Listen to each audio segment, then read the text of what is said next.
महात्मा ज्योतिबा फुले उत्सव समिती माळीवाडा शिंदखेडाच्या आयोजनातून क्रांतिज्योती सावित्रीबाई फुले यांच्या जयंतीप्रीत्यर्थ सायंकाळी 10 वाजता भगवा चौक शिंदखेडा येथे महात्मा ज्योतिबा फुले व सावित्रीबाई फुले यांचे पूर्णाकृती स्मारक भूमिपूजन राज्याचे पणन व राजशिष्टाचार मंत्री आमदार जयकुमार रावल यांच्या हस्ते आयोजित केले गेले।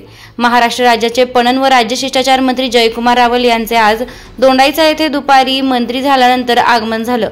दोंडाईचा शहरात भव्य शोभायात्रा निघाली होती। सावित्रीबाई यांची 194वी जयंती निमित्तानं सावित्रीबाई फुले पूर्णाकृती पुतळ्याचं उद्घाटन प्रसंगी आपल्या मनोगतात नामदार मंत्री जयकुमार रावल म्हणाले की आमदार तुमची इच्छा पूर्ण करत कॅबिनेट मंत्री झालो। आपल्या भेटीसाठी हा पवित्र दिवस ठरला। शिंदखेडा येथील हे स्मारक व सुशोभीकरणासाठी 22,52,142 रुपये नागरी दलितेतर वस्ती सुधार योजनेतून सन 2024-25 या आर्थिक वर्षात मंजूर झालेले आहे। हे स्मारक समाजासाठी एक दीपस्तंभ ठरेल। शिंदखेडा शहराचं सौंदर्यीकरण आहे। नगर पंचायतीची सुंदर इमारत व एक्सपोर्ट्स कॉम्प्लेक्स निर्माण करेन अशी हमी देत भगवा चौक ते छत्रपती शिवाजी महाराज चौक राजशपथ तयार करून तो गुरु शिष्य पथ म्हणून ओळखला जाईल व त्याचं हे काम लवकर सुरू करेल अशी ग्वाही मंत्री जयकुमार रावल यांनी दिली आहे। शिंदखेडा प्रतिनिधी यादवराव सावंत। अनेक गोष्टी दिल्या।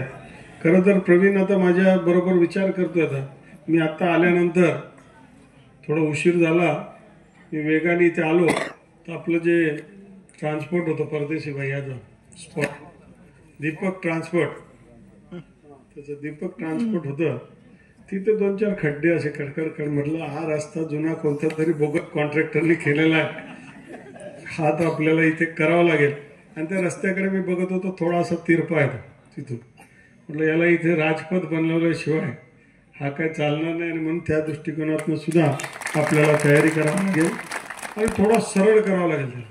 तो तिथून असा आहे तर जिथे त्याला काय बेंड आपल्याला ठीक करता येईल, एक सुंदर राजपथ आपल्याला तो चौक हा चौक करू आणि तो मग तुम्हाला पूर्ण चिमटाण्यापर्यंत सरळच आहे रस्ता सगळा।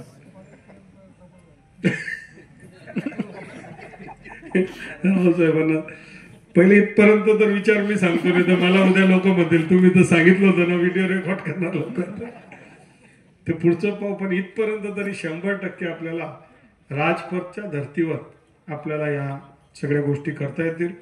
आता मंत्रिपद मिळालंय तर काही गोष्टी जी आपल्याला अडचणीच्या होत्या, जसं आपल्याला एक सुंदर नगरपालिकेची बिल्डिंग आपल्याला बनवावी लागेल आणि स्पोर्ट्स कॉम्प्लेक्स आता सगळ्या अधिकाऱ्यांना आपल्याला बोलवता येईल, मीटिंग घेता येईल, सूचना देता येईल आणि सूचनाच्या वर त्यांना आदेश देखील देता येईल की ही जागा या कामासाठी वापरा। आणि म्हणून शिंदखेडा शहरामध्ये येणाऱ्या काळामध्ये जसे मला महिना 1.5 महिन्यामध्ये सवलत मिळाली, म्हणजे वेळ मिळाली, सवड मिळाली की मी थोडंसं वेळ पाहून एक आपल्याला एक नगरपालिकेची बिल्डिंग आणि एक स्पोर्ट्स कॉम्प्लेक्ससाठी त्याच्या संदर्भातली जमीन मिळवण्यासंदर्भात आपण सगळ्यांनी हे केवळ आता आमच्यावर नाही तर आपल्याला आता ते तयार करायचं आहे। तर जागा कुठे होऊ शकेल, कोणती जागा योग्य असेल हे सगळ्यांनी त्याच्यामध्ये मंथन करायचं आहे आणि त्या सगळ्या गोष्टींची सुरुवात आपल्याला करायची। खरं तर आज या सगळ्यांच्या कार्यकर्त्यांच्या मनामध्ये तुम्ही आम्हाला